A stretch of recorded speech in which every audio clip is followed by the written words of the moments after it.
राधे राधे प्यारे भक्तों, जो व्यक्ति हमेशा शांत रहता है वह परमानंद में डूबा रहता है, क्योंकि वह अपने मुंह को बंद रखता है।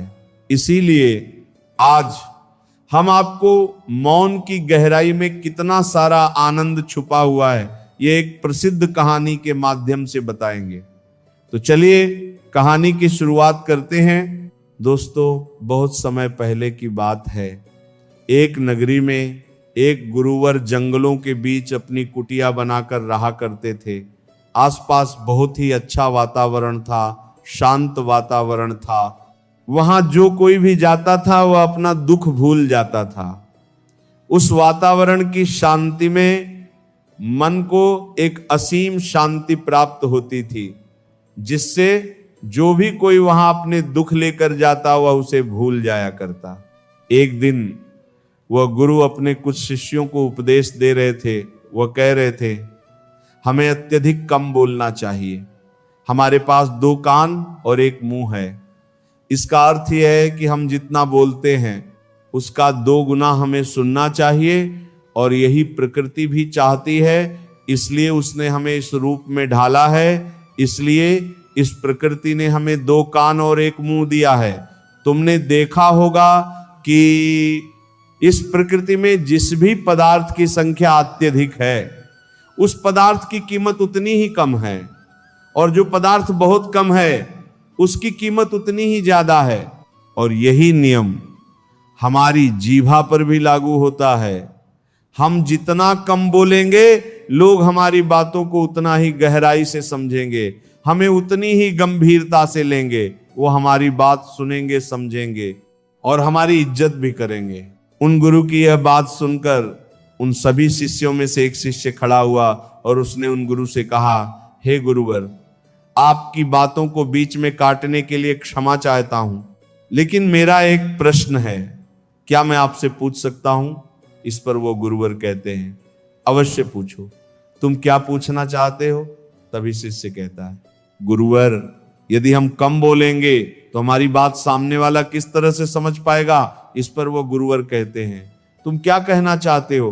तभी वो शिष्य उन गुरुवर से कहता है, गुरुवर, मान लीजिए कि मुझे किसी को उपदेश देना है और मैं उस उपदेश को थोड़ा ही बताता हूं, अर्थात कम बोलता हूं, तो भला वह उपदेश उन लोगों को किस तरह से समझ में आएगा?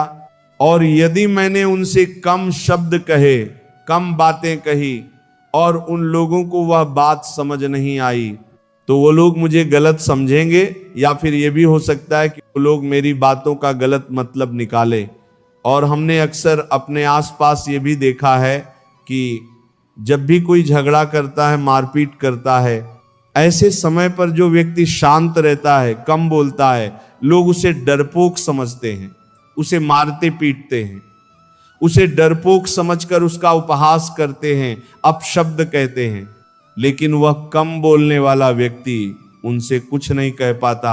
इसीलिए हे गुरुवर, तो ऐसे समय पर भी क्या हमारा शांत रहना उचित होगा? तभी वह गुरुवर मुस्कुराने लगे और अपने उस शिष्य से कहते हैं, मैं तुम्हें एक कहानी सुनाता हूं। इस कहानी के जरिए तुम्हें तुम्हारे सभी सवालों के जवाब मिल जाएंगे। इस कहानी को बड़े ही ध्यानपूर्वक सुनना और इसे समझने का प्रयास करना। बहुत समय पहले की बात है। एक छोटा सा राज्य था। उस राज्य का राजा अत्यधिक धनवान था। उसके पास किसी चीज की कोई कमी नहीं थी। उसका परिवार, उसका राज्य बहुत फला फूला हुआ था। प्रजा अपने राजा से बहुत खुश थी। प्रजा हमेशा अपने राजा का गुणगान किया करती थी। एक दिन वह राजा भरे राज दरबार में यह ऐलान करता है कि जो भी व्यक्ति मेरे मन की बात मुझे साफ और स्पष्ट तौर पर बता देगा, मैं उसे 100 सोने के सिक्के इनाम में दूंगा। राजा ने जो यह ऐलान किया था, ये बात पूरे राज्य में फैल गई। राज्य के हर कोने से बड़े बड़े विद्वान, बड़े बड़े साधु, बड़े बड़े पंडित, बड़े बड़े ज्ञानी सभी राज दरबार में उपस्थित होने लगे। कोई कहता कि हे राजन, आप बहुत धनी हैं, तो कोई कहता आप बहुत विद्वान हैं। कोई उनके राज्य की प्रशंसा करता, तो कोई उनकी वीरता के गुण गाता, कोई उनकी प्रजा के बारे में कहता, तो कोई उनकी ज्ञान की बातें करता। लेकिन सभी की बातें सुनकर राजा केवल एक ही बात कहता था, नहीं, इनमें से कोई भी बात मेरे मन में नहीं है, इनमें से कोई भी बात मेरे दिल की है ही नहीं।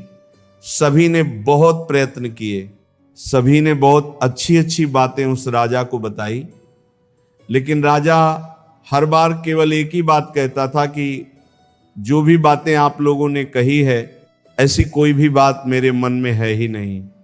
ये बात सुनकर वहां पर उपस्थित सभी लोग बहुत निराश हो चुके थे। किसी को कुछ समझ नहीं आ रहा था कि आखिर राजा के मन में क्या चल रहा है, राजा किस बात से प्रसन्न होंगे और कैसे उन्हें वह 100 सोने के सिक्के प्राप्त होंगे। जहां एक तरफ राज दरबार में बड़े बड़े विद्वान पंडित साधु उपस्थित थे, वहीं दूसरी तरफ उसी नगर में एक गरीब ब्राह्मण भी रहता था। एक दिन उसकी पत्नी उस ब्राह्मण से कहती है, आप यहां बैठे बैठे क्या कर रहे हो, राज दरबार में जाओ। राजा ने ऐलान किया है कि जो भी उनके मन की बात उन्हें बताएगा, उन्हें वह 100 सोने के सिक्के इनाम में देंगे। यह आवाज सुनने के बाद से बड़े बड़े विद्वान, बड़े बड़े पंडित, बड़े बड़े साधु और बड़े बड़े ज्ञानी राजा के दरबार में उपस्थित हैं और उन्हें तरह तरह की बातें बता रहे हैं।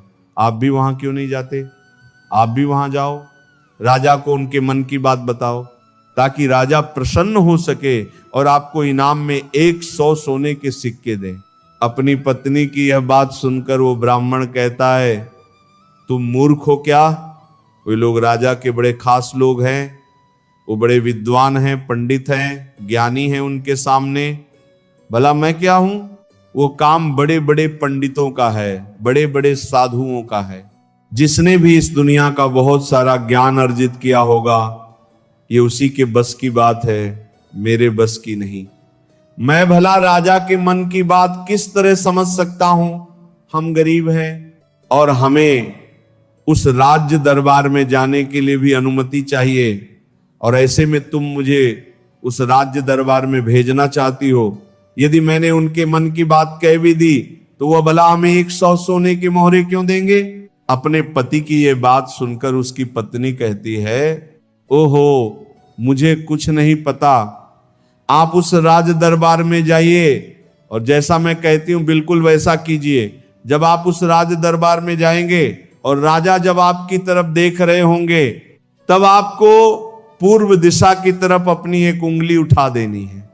और मुझे पता है कि राजा बहुत समझदार है, वो आपकी बात जरूर समझ जाएगा और आपको 100 सोने के सिक्के इनाम में देगा। अपनी पत्नी की यह बात सुनकर वो ब्राह्मण जोर से हंस पड़ता है और कहता है, अरे तुम मूर्ख हो गई हो क्या? तुम्हें क्या लगता है एक पूर्व दिशा में मेरी एक उंगली उठाने से राजा मुझे 100 सोने के सिक्के दे देगा और वहां पर जो बड़े बड़े विद्वान पंडित साधु और ज्ञानी बैठे हुए हैं, वो लोग चुपचाप केवल नजारा देखते रहेंगे? क्या वह कुछ नहीं कहेंगे? इस पर उस ब्राह्मण की पत्नी कहती है, मैंने आपसे जितना कहा है आप बस उतना कीजिए और आप देखेंगे कि राजा आपको ही 100 सोने के सिक्के इनाम में देंगे। ब्राह्मण की पत्नी जैसे तैसे अपने पति को मना लेती है। अगले ही दिन वह ब्राह्मण राज दरबार में पहुंचता है। वह ब्राह्मण बहुत ही डरा सहमा हुआ था। इतने लोगों की भीड़ को देखकर वो बहुत डर रहा था, लेकिन वो अपनी पत्नी की बात मानकर उस राज्य दरबार में उपस्थित रहा, खड़ा रहा। जैसे ही राजा की नजर उस ब्राह्मण पर पड़ी, वो ब्राह्मण अपनी पत्नी की बात मानते हुए एक उंगली पूर्व दिशा की तरफ उठा देता है। ये देख राजा बहुत प्रसन्न होता है और राजा तुरंत ही उसे 100 सोने के सिक्के इनाम में देता है। ये सब देख वहां पर उपस्थित बड़े बड़े विद्वान पंडित साधु और ज्ञानी सभी लोग आश्चर्यचकित रह गए कि आखिर ऐसा इसने क्या कह दिया जो राजा को बहुत अच्छा लगा। हर कोई ये सोचकर हैरान था कि इस ब्राह्मण ने तो केवल एक उंगली ही उठाई थी और इसे 100 सोने के सिक्के मिल भी गए। ये सब देखकर वहां पर उपस्थित हर कोई अचरज में था और वह ब्राह्मण अपने 100 सोने के सिक्के लेकर अपने घर लौट गया और खुशी खुशी वह 100 सोने के सिक्के अपनी बीवी के हाथ में रख देता है और कहता है, राजा ने मुझे ये 100 सोने के सिक्के इनाम में दिए हैं और जैसा कि तुमने कहा था मैंने पूर्व दिशा की तरफ केवल एक उंगली ही उठाई थी, लेकिन मैं अब तक ये समझ नहीं पाया कि इसका अर्थ क्या हुआ। उस राजा को मेरी इस एक उंगली से क्या समझ में आया। उस ब्राह्मण की पत्नी उस ब्राह्मण से कहती है, ये सब जाने दो, आपको ये बात बताकर कोई मतलब नहीं, आप बैठ जाओ और कल फिर आपको उसी राज दरबार में फिर जाना है। वह ब्राह्मण कहता है, कल फिर जाना है? नहीं नहीं, मैं नहीं जाऊंगा। वैसे भी आज सभी लोग मुझे घूर घूर कर देख रहे थे, ना बाबा ना, मैं नहीं जाऊंगा। लेकिन जैसे तैसे उसकी पत्नी उसे समझा लेती है। अगले दिन ब्राह्मण एक बार फिर तैयार होता है और अपनी पत्नी से पूछता है, अच्छा बताओ आज मुझे क्या करना है। तभी उस ब्राह्मण की पत्नी कहती है, आज आपको पश्चिम दिशा की तरफ अपनी एक उंगली उठानी है। वो अपनी पत्नी की बात मानकर फिर से एक बार राज दरबार पहुंच जाता है। जैसे ही राजा की नजर उस पर पहुंचती है, वह ब्राह्मण अपनी एक उंगली पश्चिम दिशा की ओर उठा देता है।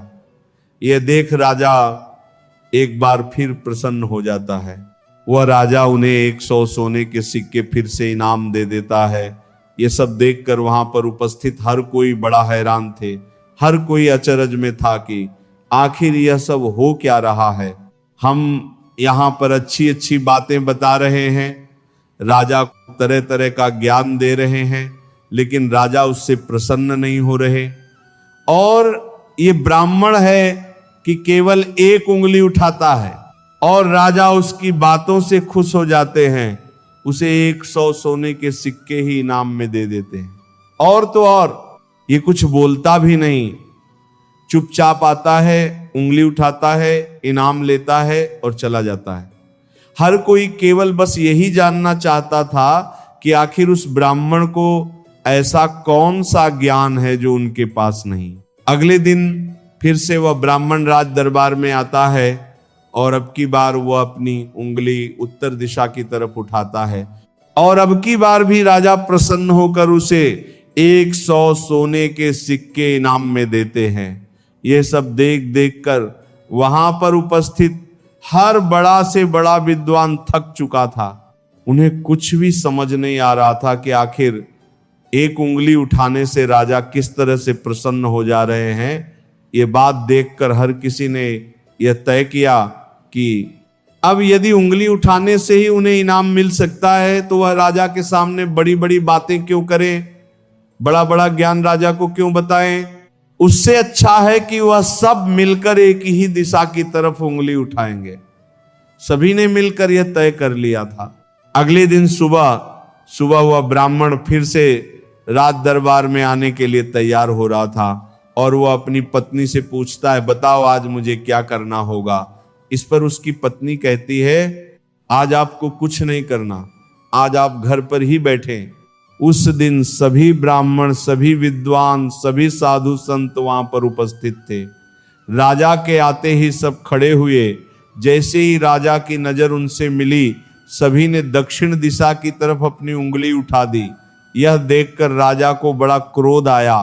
राजा ने गुस्से में सभी पंडितों को, सभी विद्वानों को कारावास में डलवा दिया और यह देखकर वहां पर उपस्थित हर बड़ा से बड़ा विद्वान आश्चर्यचकित था। वो हैरान था कि आखिर हमने ऐसी क्या गलती कर दी। जब वो ब्राह्मण अलग अलग दिशाओं में अपनी उंगली उठाता है तो उसे 100 सोने के सिक्के इनाम में मिलते हैं, और आज जब हमने एक साथ एक ही दिशा की तरफ अपनी उंगली उठाई तो हमने क्या गलत कर दिया। भला राजा क्या समझ रहा है।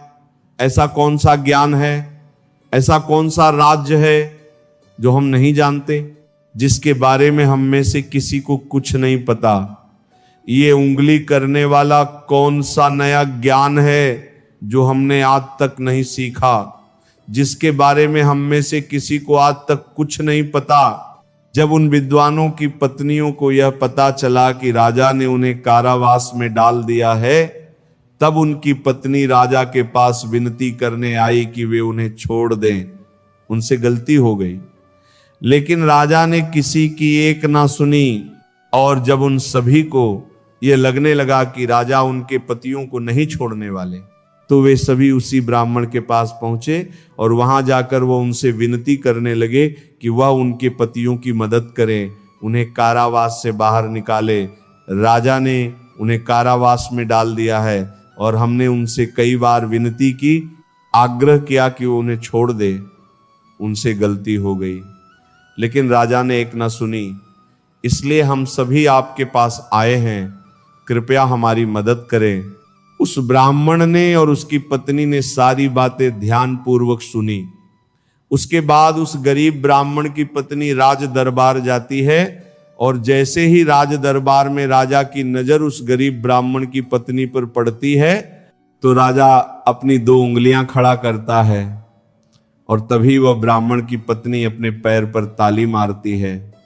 यह देखकर राजा तुरंत ही अपने अधिकारों को आदेश देता है कि जाओ उन सभी को कार्यवासियों से बाहर निकालो। ये सब देखकर वहां पर जो उपस्थित पंडित थे, उनकी हैरानी का कोई ठिकाना नहीं रह गया था। उन्हें यह समझ ही नहीं आ रहा था कि आखिर ये कौन सी विद्या है, ये कौन सा ज्ञान है।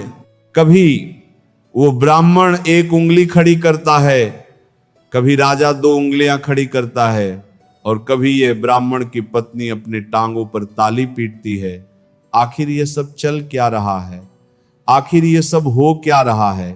सभी मिलकर ये तय करते हैं कि इसका जवाब तो हमें वो गरीब ब्राह्मण ही देगा। इसलिए सभी मिलकर उस गरीब ब्राह्मण के घर पहुंचते हैं और उन सभी पंडितों में से एक पंडित उन गरीब ब्राह्मण से कहता है, आप ही हमें बताइए ये कौन सी विद्या है जो हम नहीं जानते। आपको भला राजा ने इतनी बार इनाम क्यों दिया, और जब हमने एक दिशा में उंगली उठाई तो हमें कारावास में डाल दिया, और जब हमारी पत्नियां हमें छुड़ाने आई, उन्होंने राजा से विनती की, राजा से आग्रह किया कि वो हमें छोड़ दें, लेकिन राजा ने उनकी एक ना सुनी। और जब आपकी पत्नी उसी राज दरबार में आती है, तो उनके केवल एक आदेश पर, उनके केवल एक इशारे पर राजा हमें कारावास से छोड़ देता है। आखिर ये सब हो क्या रहा है, आखिर आपने ये सब कैसे किया? क्या आप हमें भी ये ज्ञान दे सकते हैं? क्या आप हमें भी ये विद्या सिखा सकते हैं? उन सभी की यह बात सुनकर वो ब्राह्मण उन सभी से कहता है, इसमें मैंने कुछ नहीं किया है, ये सब तो मेरी पत्नी का किया धरा है, ये सब ज्ञान तो उसने ही मुझे दिया है, और उसने जैसा मुझसे कहा मैं वैसा करता चला गया। तभी वह ब्राह्मण की पत्नी उन पंडितों से कहती है, मैंने पहले दिन अपने पति को कहा था कि वह पूर्व दिशा की ओर अपनी एक उंगली उठाए, और उन्होंने बिल्कुल वैसा ही किया, क्योंकि राजा का पूरा राज्य पूर्व दिशा में फैला हुआ है और पूर्व दिशा में उनका यह राज्य अटल रहे, अटल रहे। कुछ यही बात राजा के मन में भी चल रही थी, जो राजा के दिल की बात थी। इसीलिए राजा प्रसन्न हुआ और राजा ने मेरे पति को 100 सोने के सिक्के दिए। दूसरे दिन जब मेरे पति आए तो मैंने उन्हें कहा कि तुम आज के दिन पश्चिम दिशा की तरफ अपनी एक उंगली उठाना, जिसका अर्थ यह था कि आपका राज्य सूरज के उगने से ढलने तक के बीच में आप ही का राज्य रहेगा। ये बात राजा समझ चुके थे, क्योंकि राजा बहुत ज्ञानी है। इसी कारण राजा ने फिर से प्रसन्न होकर मेरे पति को 100 सोने के सिक्के दिए। तीसरे दिन मैंने अपने पति को यह कहा था कि वह उत्तर दिशा की ओर अपनी उंगली उठाए, और इन्होंने राज दरबार में बिल्कुल वैसा ही किया। उत्तर दिशा की तरफ उंगली उठाने का अर्थ यह था कि जिस प्रकार इस राज्य के जो पहले राजा थे उनका राज्य अटल था, ठीक उसी प्रकार आपका राज्य भी अटल रहेगा। और यह बात भी राजा के मन की ही थी, जिस कारण राजा ने प्रसन्न होकर उन्हें 100 सोने के सिक्के इनाम दिए। लेकिन चौथे दिन जब मेरे पति तैयार होकर राज दरबार के लिए निकल रहे थे, तब मैंने इन्हें मना कर दिया, मैंने इन्हें घर पर ही बिठा दिया, क्योंकि मैं जानती थी अब आगे हमें कोई भी सोने के सिक्के नहीं मिलने वाले।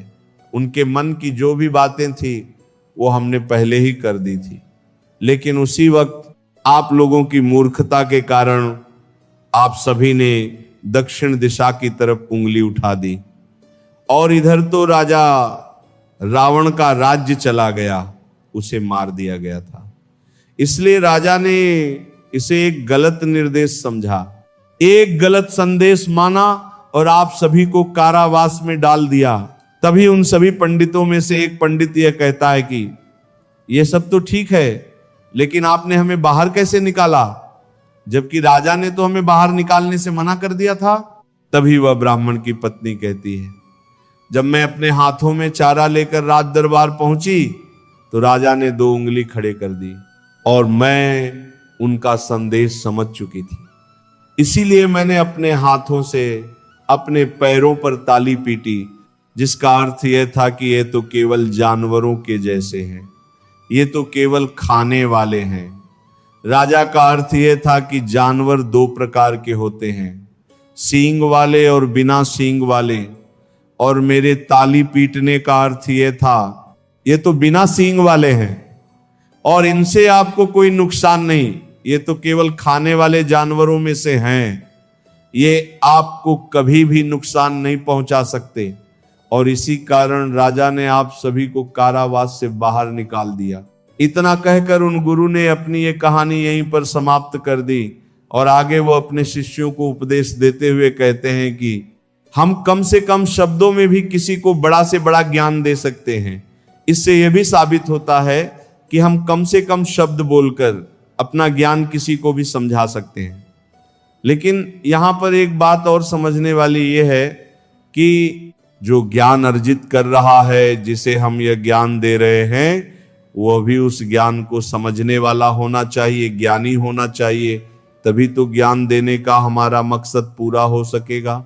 अन्यथा हम चाहे कितने भी शब्द बोले, उसे कितना भी समझा ले, उसे कितना भी ज्ञान क्यों ना दे दे, हमारा मकसद कभी पूरा नहीं हो पाएगा, क्योंकि वह हमारी बातें कभी समझ ही नहीं पाएगा। वो तो एक जानवर की तरह होगा जिसे ज्ञान देकर हमारा कोई लाभ नहीं होगा। अज्ञानी को ज्ञान देकर हमें कोई लाभ नहीं। हाँ, यदि आप अज्ञानी को ज्ञान देना ही चाहते हैं तो इसका अर्थ यह नहीं कि आप ज्यादा शब्दों का उपयोग करें, आप बहुत कम शब्दों में भी उसे वह ज्ञान दे सकते हैं। आगे वह गुरुवर अपने सभी शिष्यों से कहते हैं कि हमें अपने जीवन में इन 5 परिस्थितियों में हमेशा चुप रहना चाहिए। जब भी कोई इन 5 परिस्थितियों के समय पर बहुत कम बोलता है या फिर बोलता ही नहीं है, तो ऐसे लोगों को इज्जत दी जाती है, उनका सम्मान किया जाता है, उन्हें एक अलग नजर से देखा जाता है। ऐसे लोगों को लोग ज्ञानी समझते हैं क्योंकि उन्हें पता है कब और कहां बोलना है और कितना बोलना है। सबसे पहली बात बताते हुए वो गुरुवर कहते हैं कि जब कोई व्यक्ति तुम्हारी भावनाओं को, तुम्हारे शब्दों को नहीं समझ पा रहा, ऐसी परिस्थिति में इंसान का चुप रहना ही उचित है। क्योंकि हम में से अधिकांश लोगों को बेवजह ही अपने दुख, अपनी पीड़ाएं, अपनी तकलीफें लोगों के साथ साझा करने की आदत होती है, लेकिन वह यह नहीं जानते कि जिन्हें वो अपनी तकलीफें साझा कर रहे हैं उन्हें आपकी तकलीफों से कोई मतलब नहीं, वो तो आपकी तकलीफों का फायदा उठाना चाहते हैं। वो तो आपकी तकलीफों को सुनकर मन ही मन में खुश हो रहे हैं, क्योंकि उन्हें अब ये पता चल चुका है कि जितना सुखी वो आपको समझते थे, आप अंदर से उतने सुखी हैं नहीं। आपका सुख चैन लुट चुका है और यह जानकर उन्हें बहुत प्रसन्नता होती है, वह बहुत खुश होते हैं और ऐसे समय पर वह आपका साथ भी छोड़ देते हैं, क्योंकि कोई भी एक दुखी व्यक्ति के साथ रहना पसंद नहीं करता। इसलिए जब भी ऐसी कोई परिस्थिति आए, जब आपको लगे कि मुझे अपनी भावनाओं को, अपने शब्दों को किसी के साथ साझा करना चाहिए, तो ऐसे समय पर आप अपने कुछ करीबी खास परिवार के सदस्य हो या फिर कुछ ऐसे खास मित्रों से अपनी बात साझा कर सकते हैं जिन पर आपको पूरा यकीन हो। और अन्यथा यदि आप किसी और के साथ अपने मन की ये बातें साझा करेंगे तो वह लोग आपको बेवकूफ ही समझेंगे और ऐसे समय पर आप केवल मजाक के पात्र ही बनेंगे। दूसरी जगह जहां पर हमें चुप रहना चाहिए, जब हमें किसी विशेष मौके के बारे में अधूरी जानकारी हो, किसी विशेष घटना के बारे में जब हम नहीं जानते, जब हमें अधूरा ज्ञान हो, तो ऐसे मौके पर हमेशा चुप रहना चाहिए।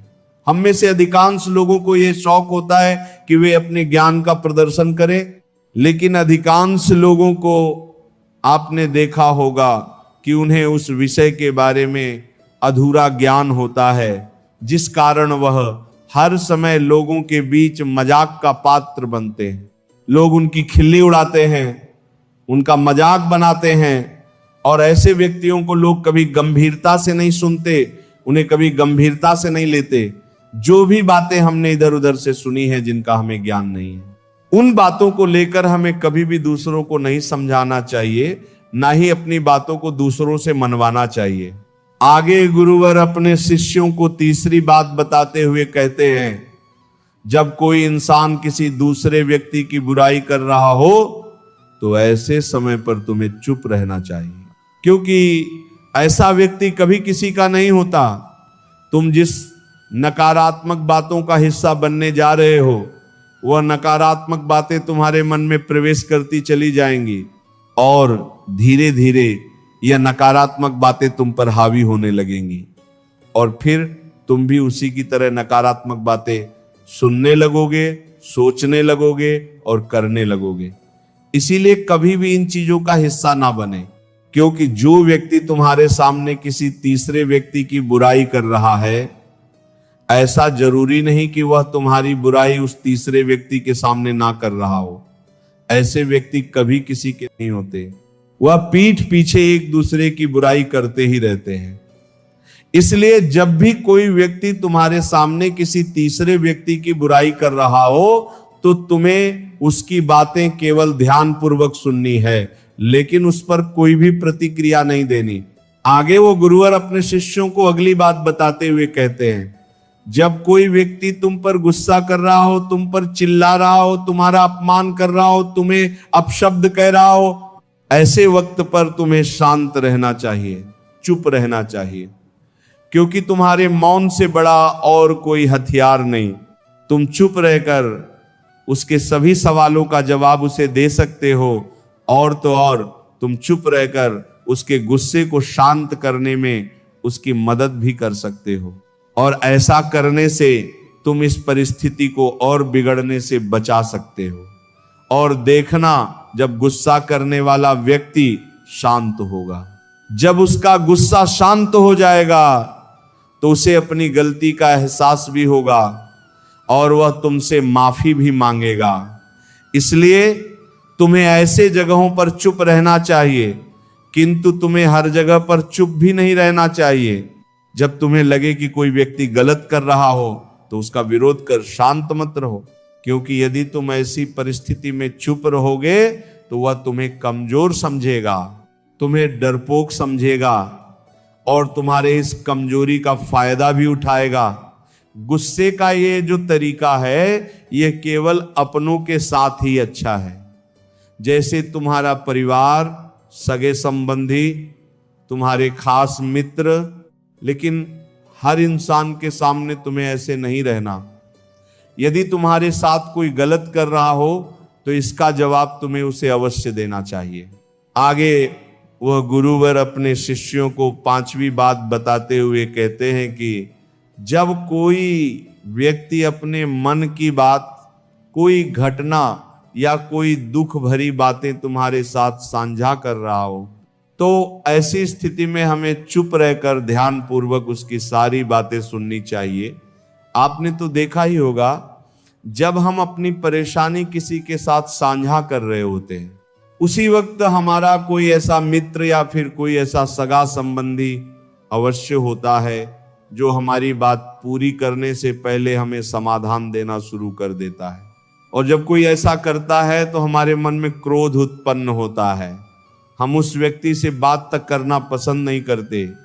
जबकि ऐसी परिस्थिति में हमें शांत रहना चाहिए क्योंकि सामने वाला हमसे यही उम्मीद करता है कि हम शांत रहकर उसकी सारी बातें ध्यानपूर्वक सुने, जिससे जब वो अपनी बात पूरी करे तो उसे शांति का अनुभव हो। और जब हम ऐसा करते हैं तो उसके मन में हमारे लिए और भी इज्जत बढ़ जाती है। वो ये जान पाता है कि कोई तो है जो हमारी बातें सुनता है, हमें समझता है, जिससे वो तुम्हारी और भी इज्जत करता है, वो तुम्हारा और भी सम्मान करने लगता है। इसीलिए ऐसी परिस्थितियों में हमें चुप रहना चाहिए। इतना कहकर वो गुरुवर आगे कहते हैं कि इन 5 स्थितियों को हमेशा याद रखना, और यहां पर इंसान को हमेशा कम ही बोलना चाहिए, क्योंकि इंसान एक दुकान की तरह है और दुकान का ताला है हमारी जीभा। और जब इस ताले से हमारी दुकान खुलती है, अर्थात हमारे अंदर की बातें जब बाहर आती हैं, तभी पता चलता है कि यह इंसान अंदर से कोयले का है या फिर सोने का। इसीलिए कम बोलें, लेकिन अपने शब्दों की कीमत बढ़ा दें। और ये तभी होगा जब आप हर परिस्थितियों में सोच समझकर बोलेंगे, कम बोलेंगे और उचित बोलेंगे। तो चलिए दर्शकों, अब हर व्यक्ति का कर्म कैसे वापस लौट के आता है, इस विषय पर एक अद्भुत अगली कहानी की शुरुआत करते हैं। दोस्तों, कहा जाता है कि कर्म किसी मनुष्य का मोहताज नहीं होता, बल्कि हम मनुष्य कर्मों के मोहताज अवश्य होते हैं, क्योंकि कर्म सर्वोपरि है, सर्वश्रेष्ठ है। और यदि कोई मनुष्य यह सोचता है कि वह कोई कर्म नहीं करता, तो यह उसकी सबसे बड़ी भूल है, क्योंकि बिना कर्म के कोई भी मनुष्य। दोस्तों, उम्मीद करता हूं आपको यह वीडियो बहुत ही ज़्यादा पसंद आई होगी। तो हमारे चैनल को सब्सक्राइब जरूर कर लेना, क्योंकि इससे हमारा हौसला बढ़ता है और हम आशा लेते हैं कि आपको और ज़्यादा मोटिवेशन देंगे और ज़्यादा आपकी हेल्प करेंगे। तो हमारे चैनल को सब्सक्राइब जरूर कर लेना और ज्वाइन जरूर कर लेना। धन्यवाद।